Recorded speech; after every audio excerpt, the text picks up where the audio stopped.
Well, hey folks, how are we doing today? Are you awake? Yeah? You warm? Good. Well, hey, I'm Jason. I serve here at the church. I'm so glad you're here. I also want to say hello to East and downtown location as well as online and those who may be viewing on television. We're really glad that you're with us today. We are continuing the series 7 Deadly Sins, and when I was asked how I felt about teaching on sloth, I'm like, I don't know if I feel like it, but here we are. No, seriously, what is sloth? I mean, is it a fuzzy, slow-moving mammal? I halfway expected a picture of me on there, but that's all right. No, we often think it means, lazy, and it certainly is that, but it's much, much more than laziness. Sloth is actually a serious sin. In the scriptures, in the Greek, the word is acedia, and the definition is an absence of care or backwards. You could also think indifference or drifting, that kind of language. In a modern dictionary version, it really means a reluctant to work or make an effort. So that kind of thinking around sloth, it is so much more than laziness. It's actually a serious sin. Now, there's two types of sins that are often covered in the scriptures, and one way is pretty easy. It's called the sin of commission, and that's doing what God says not to do is a sin. That's a sin of commission. But there's another type of sin, and that's where sloth really comes into play, and that is not doing what God calls you to do. And so that's the problem with the sin of sloth, is it's not doing what God calls us to do. And so sloth, in many ways, is stealing from God. Stealing what? Well, the life that he has called you and I to live. And so in Matthew 25, if you have your Bibles, we'll get there in just a second, Jesus gets to the heart of the matter in the parable of the talent. Now, just to set a little bit of context in this parable, Jesus is with his disciples. He's looking out at Jerusalem and the temple, heading towards what he knows will be his arrest, crucifixion, and of course, his resurrection. But the disciples and him are having a conversation, and Jesus is telling a series of parables about the kingdom of God and the last days.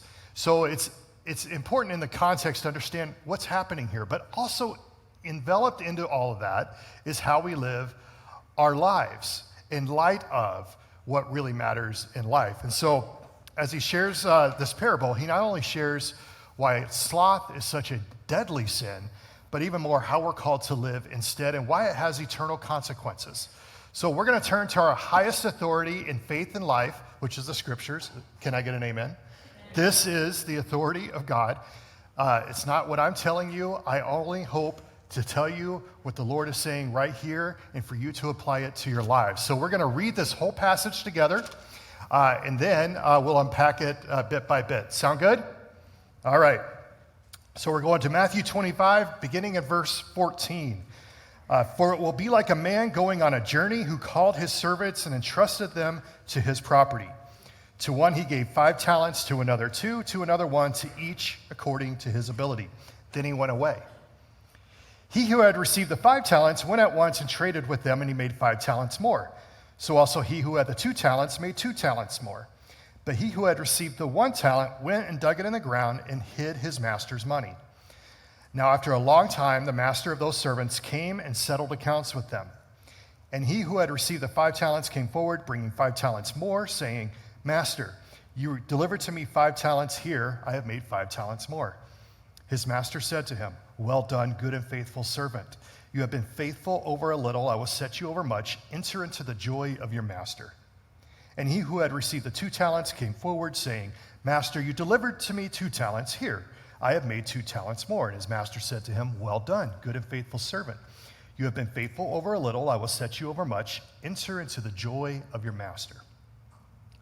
And he who had received the 1 talent came forward, saying, Master, I knew you to be a hard man, reaping where you did not sow and gathering where you scattered no seed. So I was afraid, and I went and hid your talent in the ground. Here, you have what is yours. But his master answered him, You wicked and slothful servant, you knew that I reap where I have not sown and gather where I have scattered no seed. Then you ought to have invested my money with the bankers, and at my coming I should have received what was my own with interest. So take the talent from him and give it to the one who has the 10 talents. For to everyone who has will be given, and he will have an abundance. But from the one who has not, even what he has will be taken away. And cast the worthless servant into the outer darkness, in that place where there would be weeping and gnashing of teeth. And at this part, the parable ends, but Jesus continues to talk, and I think it's important for our context today. When the Son of Man comes in his glory, beginning in verse 31, and all the angels with him, then he will sit on his glorious throne. Before him will be gathered all the nations, and he will separate people one from another as a shepherd separates the sheep from the goats. And this is the word of the Lord. Now, there's so much to unpack in this rich passage. To be quite frankly, we could write volumes of books on what Jesus is teaching about here. So for our purposes today, though, we're going to look at two paths that Jesus clearly lays out before us. One, you wicked and slothful servant, and the other, well done, good and faithful servant, as you can see right here. These are the two paths, and on the surface, this looks like a simple choice. How many of you want the good and faithful servant thing? Raise your hand, yeah? How many of you want the wicked and slothful? You're just trying to be obnoxious if you raise your hand on that. But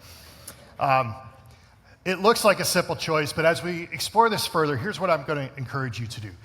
Evaluate the actual reality of your life and see if it matches up with what the scripture is teaching about what the right road is. Cool beans? Yeah. Somebody say cool beans. Come on. Well, let's get to work. Pick it back up at verse 14. I'll read this again. For it will be like a man going on a journey who has called his servants and entrusted to them his property. To one he gave 5 talents, to another 2, to another 1, to each according to his ability. Then he went away. He who had received the 5 talents went at once and traded with them, and he also made 5 talents more. So also he who had the 2 talents made 2 talents more. But he who had received the 1 talent went and dug it in the ground and hid his master's money. Now here's the deal.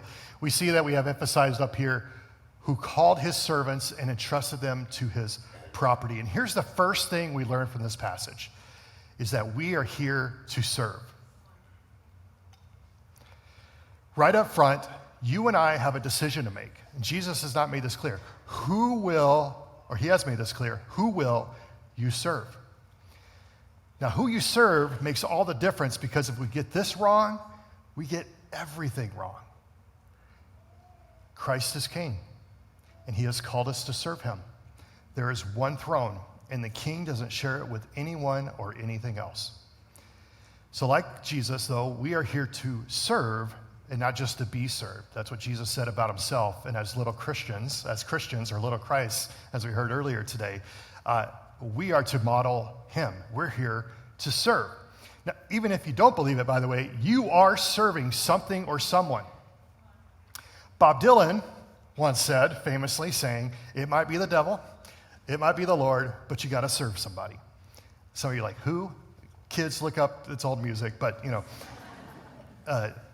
but it's true. That's actually very, very true. You are serving someone or something. But we also discover this. We are stewards of his property. We are stewards entrusted with his property. The talents in this passage, they represent the currency of the time. But in our context today, what we could say is everything that we have, all that we are. Okay, so all you have, all you are, your whole life story, your gifts, your opportunities, your challenges, your mistakes and your successes, even your pain and your potential. It's all his. Jesus died for us so that we might live for him. Your life is not your own. It is all his, and Jesus paid a high price for you. So this life is a gift from God, and we have been entrusted to it. And we are called to take responsibility, which, by the way, is a great definition for maturity, is you take responsibility and steward what he has entrusted to us. So the question is, with this life that we've been given, what will we do with it?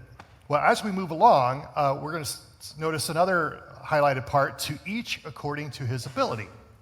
So we have all been entrusted with gifts and talents. Not ironically talents, but we've all been entrusted with what God has given us.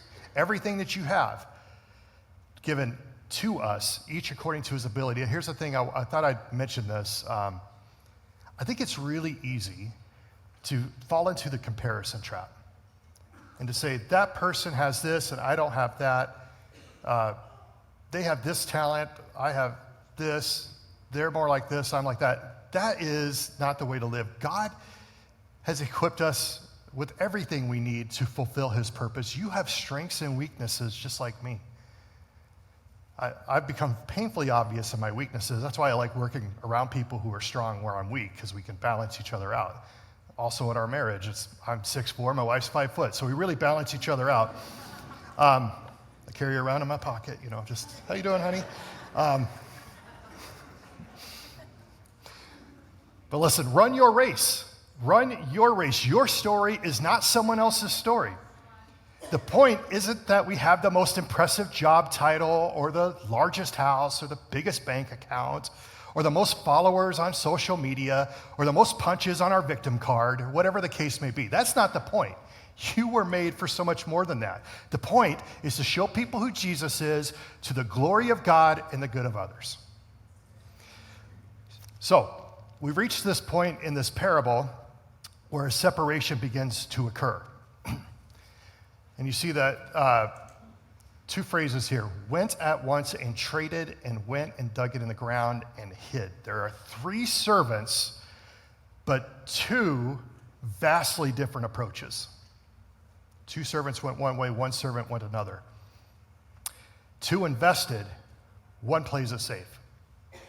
A separation occurs among the servants not because of the amounts given to them, but because of who they serve and who they live for. So let's continue in our passage here, picking up at verse 19. Now, after a long time, the master of those servants came and settled accounts with them.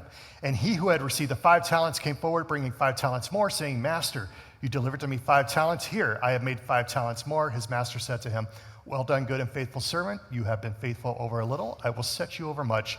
Enter into the joy of your master. Continuing on. And he who had the 2 talents came forward, saying, Master, you delivered to me 2 talents. Here, I have made 2 talents more. His master said to him, Well done, good and faithful servant. You have been faithful over a little. I will set you over much. Enter into the joy of your master.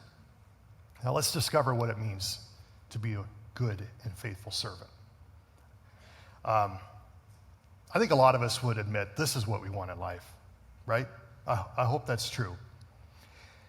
In this passage, how did the first 2 servants know that the master wanted them to go and invest what they were given? They knew because they knew the master and what matters most to him. When we walk with the Lord, you and I also learn what matters most to him. So are you spending time with the Lord? Listen, are you praying daily? Are you reading your scripture every day? That's where God's word is. You want to know what God has to say? Here it is. It's right here. Let me tell you, the world's got it all jacked up and they wonder why the results are so poor. If only we would do this, I think we'd be okay. You need a church community. You need people to belong to you, and you need a mission and purpose in life. These are some things God has given each and every one of us. So I'm asking you, that's how you know the master and what matters to him is you're spending time with him. You're getting to know him.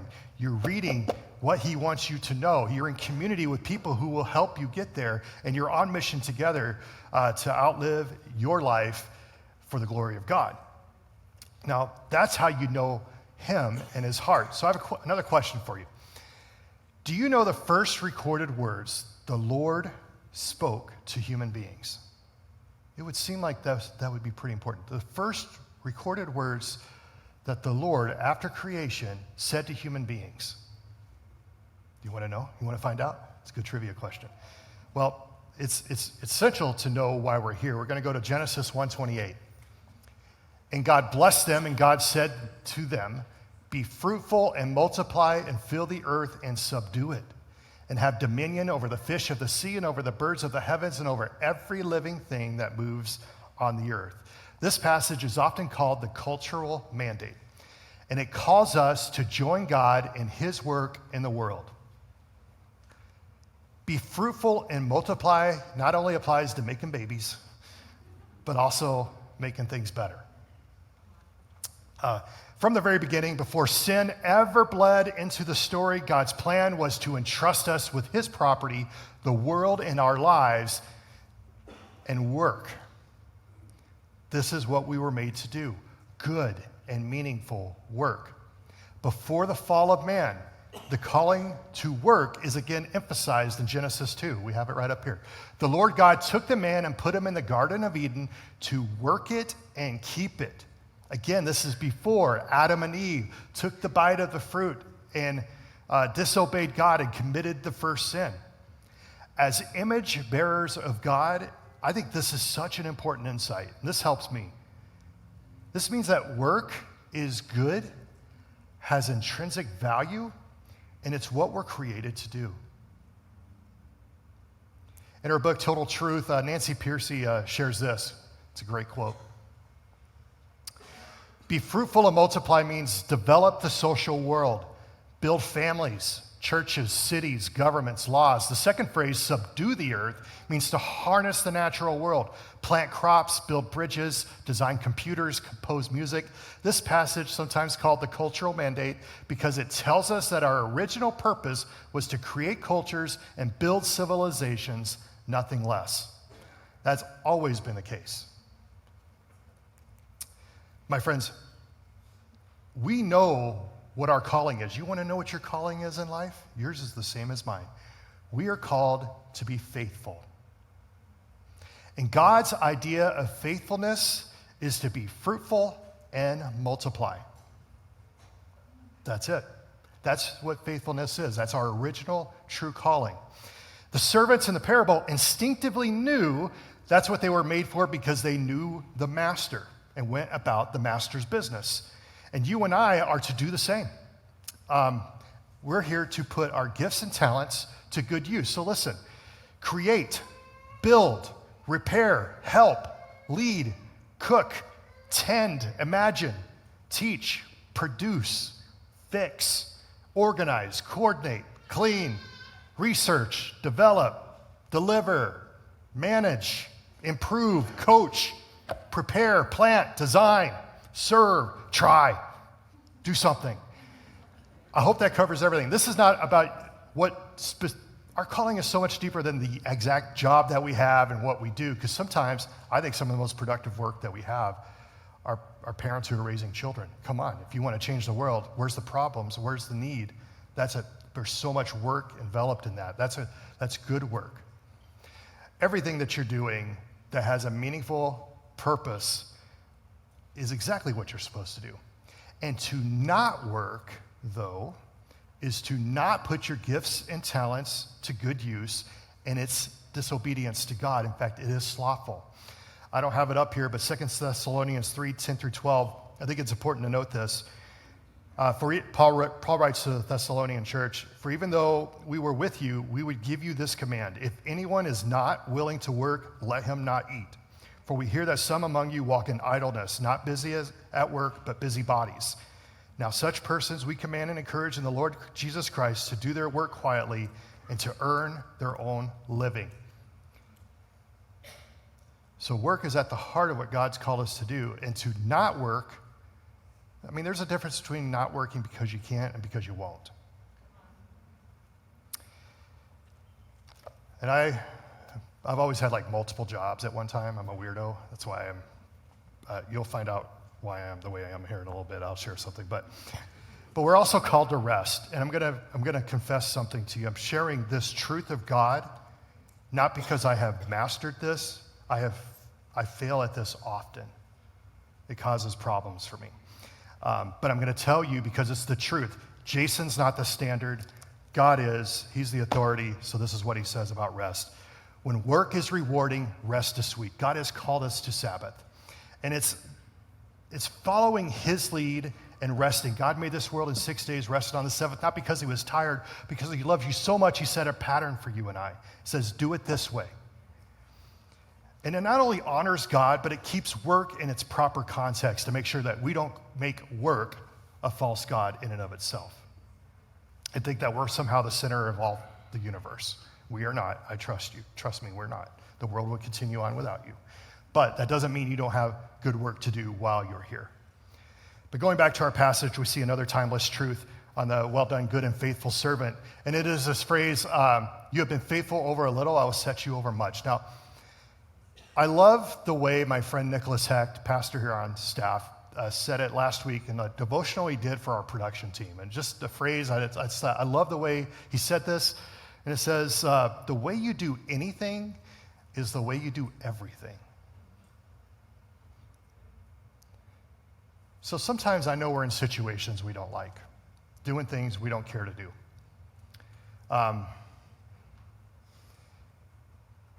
While work is meaningful, we have to acknowledge sin is very real, and it infects the workplace. In fact, the things that you hate about your job or your situation is probably a result of sin, either from other people, from bad systems because of a broken world, or your own heart and your attitude. Maybe you're not in the work that you prefer to do. Maybe you are, but the situation's tough. Maybe your boss is a jerk. Maybe you think your job's just really not that important. Maybe you're just burned out. Maybe you just need to change your attitude, or maybe everything's just great. But regardless of whatever your work situation is, remember who you're serving. Colossians 3:23-24 says this, whatever you do, work heartily as if for the Lord, not for men, knowing that from the Lord you will receive the inheritance as your reward. You are serving the Lord Christ. When you go to work, to that job you hate, and those customers that are mean, or those people that don't take you for granted, or whatever the case may be, or maybe you love it, you're working for the Lord first. In other words, work is an act of worship. My dad installed flooring for a living. That's how he provided for our family. And as a teenager, I ignorantly asked him a question. I asked him if he wished he had done something that had a greater impact. He said, sometimes, and I only said that because I knew my dad loved to serve the youth and do a lot of good things. But he said sometimes, but then again, how many jobs would put you in a different place each day where you could be on your knees and pray for the people who live and work there? My dad did that for 35 years. He had calloused hands and calloused knees from a lifetime of work. He had a big heart and wisdom to boot. A lot of lessons in that. 2010, as he doesn't like carpet or do flooring anymore. Don't ask me for his number, but he was named the Flooring Installation Specialist of the Year for all of North America as he retired. He was good at his job. People talk to me, are you Russ's son? I get that all the time. And if you didn't have him lay your flooring, you wouldn't know, but those who did, they know. But it reminds me of this great quote from the Reverend Dr. Martin Luther King Jr. If a man is called to be a street sweeper, he should sweep streets as if Michelangelo painted, or Beethoven composed music, or Shakespeare wrote poetry. He should sweep streets so well that all the hosts of heaven and earth will pause to say, here lived a great street sweeper who did his job well. That sounds like good and faithful servant to me. How about you? My friends, your purpose runs deeper than a position. Success isn't measured in achievement in the eyes of man. It's measured in faithfulness in the eyes of God. And we are called to make the most of our lives, our opportunities, and our challenges. And in doing so, we enter into his joy. And that joy, this is where the party's at, by the way, because this is what the King's work is, and he calls us to be a part of advancing his kingdom on earth today. So that's one road. Well done, good and faithful servant, but we need to look at the other one, of the wicked and slothful servant. Picking back up in verse 24, he also had received the 1 talent, came forward saying, Master, I knew you to be a hard man, reaping where you did not sow and gathering where you scattered no seed, so I was afraid. And I went and hid your talent in the ground. Here, you have what is yours. But his master answered him, You wicked and slothful servant, you knew that I reap where I have not sown and gathered where I scattered no seed. Then you ought to have invested my money with the bankers, and at my coming, I should have received what was my own with interest. Now, we're going to go back to the beginning of this. There's 2 points I want to highlight out of this passage. The first one is this: I knew you to be. This is what the slothful servant says. The reason this servant is wicked, by the way, he's a wicked and slothful. What makes him wicked is the same reason the other servants were good. And it wasn't because of what they did. but because of who they serve. If it sounds like I'm repeating myself, I am. Who are you serving? That's what makes you good or wicked. It's not your good works. You will do good works as a result of the work God did in you. The reason is the servant is wicked is that he doesn't actually know the master at all. There's a difference between knowing about God and knowing God. James 2:19 says, you believe that God is one, you do well. Even the demons believe and shudder. Lots of folks, lots of church folks even know about God. But do they have a relationship with God? That's them. Do you know about God, but do you have a relationship with God? You're hearing that today because God wants a relationship with you. If you're hearing this, that is God's call to you. If the servant did know the master, the slothful servant did know the master, he would know what the master was calling him to do, and that was live faithfully. Here's a second statement from the slothful servant I want to highlight. I was afraid and I went and hid. Your talent, right? Remember, sloth is not doing what God calls us to do. He is slothful because fear is keeping him from doing what God has called him to do. So, I got another question for you. Do you know the first recorded words Adam said to God after the fall of man? After when sin bled into the story? Do you want to find that one out? All right, Genesis 3, verses 9 through 10. But the Lord God called to the man and said, where are you? By the way, this is a rhetorical question from God. He knows where you're at, but he knows that mankind is trying to distance himself from God. And Adam said, I heard the sound of you in the garden, and I was afraid because I was naked and I hid myself. Now notice a pattern. Contrast this statement with the parable, with the message in the parable that said, I was afraid and I went and hid your talent. I was afraid and I was naked and I hid myself. In both verses, sin breeds fear and fear leads us to hide. It's true of Adam and Eve, it's true of the slothful servant, and it is true of you and I. Even more, being fearful prevents you from being faithful. Are you more fearful than you are faithful? And this is what fear does. It prevents us from living how God calls us to live. Perhaps that thing you fear most, that dragon you must stare down, that risk you must take, that person you must talk to, that leap of faith you must take action on, is the very thing that will lead you to the life you're called to live. I know that's been true in my life. I'm going to get political with you. Back in fourth grade, I went to a new school. In fact, in my elementary years, I changed elementary schools 12 times. My parents split early on. I lived with my mother in Texas. My dad had moved up here to South Dakota, remarried, and built his life. But prior to me moving up here in sixth grade, I had made all those changes in elementary school. So multiple years I was starting a new school. Didn't have a lot of friends. Won awards for best behaved because I never talked because I was scared out of my mind everywhere I went. And in fourth grade, as I started a new school, I started this new school and I was in the minority. Nobody knew me, liked me, looked like nothing. I was very much in the minority. I wanted to make friends. And in this school, I heard something like the first or second week of school that said, we have class elections coming up. We're going to select the student council president, vice president, secretary, and treasurer. And I got clarification from my teacher about what those were, and she said, well, these are the big ones, and the secretary takes the notes, and the treasurer keeps the money. And I was like, I know how I can make friends. I will run for treasurer. I don't know anybody in this school, but that's what I'm going to do. So I got excited that weekend. I got my spiral notebook out, and I drew pictures and wrote, vote for Jason with like a fighter pilot jet on there, and another picture with vote for Jason with like a skateboard, just a bunch of things like that. And Monday morning, I show up to school to hang these up in the hallway, and my spiral notebook with the little fringes, vote for Jason.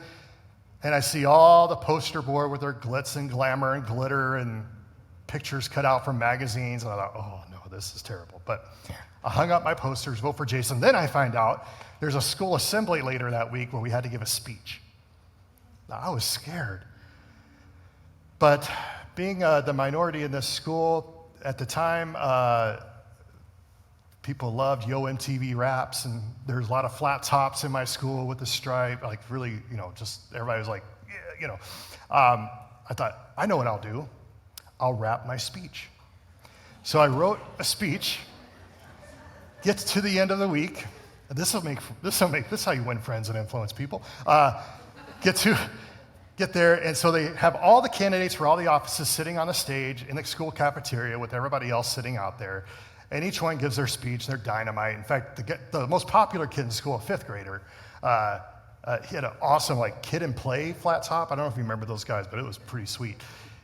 But he got everybody all fired up. So he was the best. And then finally, towards the end, the treasurers get to speak, and I'm at the end. And I get up there, and I decide to give my speech, and it's a rap. I decided to write a rap. This is a picture of me in third grade with my Miami Vice jacket, by the way. That was really cool. So this is Lubbock, Texas, 1980 something. And I did my rap. I guess I'm going to ask you want me to rap? Now,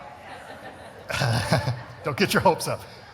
I'm going to say fourth grade, Southern, pre-puberty, or starting it, actually. But so here's what I did. I get up to the microphone. Everybody's looking at me, and I go, "My name is Jason, and I'm the man. I can keep money. Yes, I can. So won't you please vote for me, and you can see how good I can be. Thank you." And I went run and sit down in my chair. I was not DJ Jazzy Jeff that day,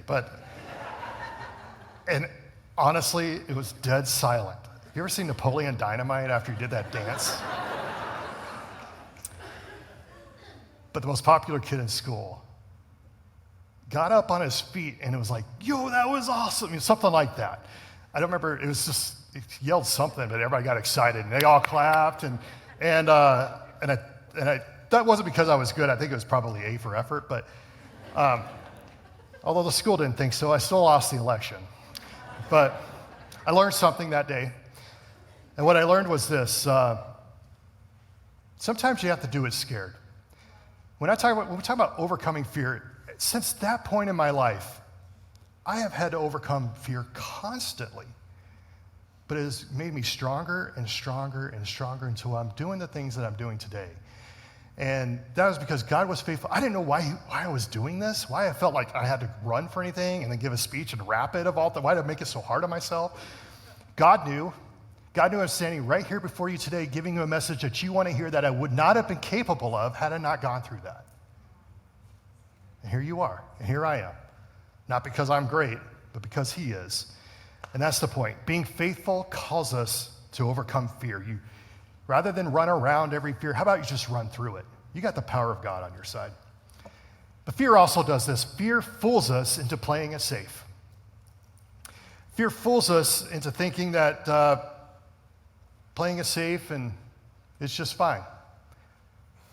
But it's actually very dangerous. The slothful servant felt he was safe and gave back to the master what he gave him. He may not have increased it like the others, but listen, he didn't lose it either. He kept it safe, gave back what was given, no harm, no foul. The fact of the matter is this: the servant doesn't actually serve the master, he serves himself. He's more concerned about self-preservation than self-sacrifice. I mean, good grief, he wouldn't even make the minimal effort. The master tells him, something would have been better than nothing. It wasn't about the amount, it was about the effort.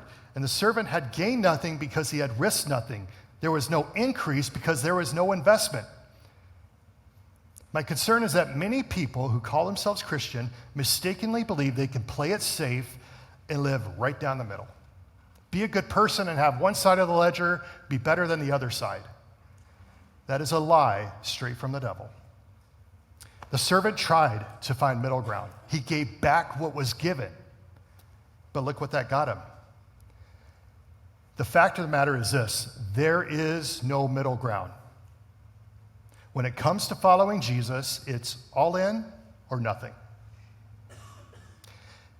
I love how C.S. Lewis said it. It may be a hard thing for an egg to become a bird, It is a jolly sight harder. He's British, so that's why I had to do that. Jolly sight harder for it to learn to fly while it is still in eggs. We are like eggs today, and we must either be hatched or go bad. We try to escape to the neutrality of the egg, but that's not what we're designed for. A bird must be hatched, then fly, but sadly, I think many of us are happy to sit in our eggs and waste our lives. Big idea today, don't waste your life. Wasted opportunities lead to wasted days lead to wasted lives, and wasted lives make us slothful servants. I want better for you than that. So does God. That leads us to the end. Matthew 25, 28 through 32. So take the talent from him and give it to him who has the 10 talents, for to everyone who has will more be given, and he will have an abundance. But from the one who has not, even what he has will be taken away. And cast the worthless servant into the outer darkness, in that place where there would be weeping and gnashing of teeth. When the Son of Man comes in his glory, and again, this is after the parable of the talents, but I think it's important to put this in context. When the Son of Man comes in his glory and all the angels with him, then he will sit on his glorious throne. Before him will be gathered all the nations. And he will separate people one from another as a shepherd separates the sheep from the goats. All roads lead to the throne. Johnny Cash was right. The man comes around. And we are accountable. We began with 2 roads, if you remember. The good and the faithful, and the wicked and the slothful. Same starting place, same ending point, 2 very different outcomes. Share this because the stakes are high. What you do in this life matters in the life to come. Please don't be slothful. Don't wait until it's too late to live the life God calls you to live. We are called to live faithful, fearless, and free. To not just know about God, but know him. Answer the call and serve him now. Put your trust in him and steward the life he has given you. Don't let fear keep you from living the life that you are meant to live. Go all in for King Jesus. We either get what we don't deserve, and that is Jesus and all his goodness and grace. We don't deserve it, but we can get it if we follow him. Or if you prefer the other route, to get what you do deserve, you will get a life and eternity apart from a relationship with him, and you would know about it forever. Don't go down that road. I'm begging you, please. His way is much better. The King is returning, and he is calling us to share in his joy. And until he does, we've got work to do. So may we all live in such a way that we hear those sweet, sweet words. Well done, good and faithful servant. You have been faithful over a little, I will set you over much. Enter into the joy of your master. Let's pray. Well, God, thank you for this calling that we have to live faithful, fearless, and free. Lord, we acknowledge that sometimes we believe a lie and don't live that way. But God, thank you for correcting us. Thank you for your word that instructs and teaches us. And Lord, we pray your spirit would move in and through our lives so that we would live the lives that you called us to live. Thank you for my friends here. Thank you for everything you're doing in our church, in our community, and beyond. We love you. In Jesus' name, amen.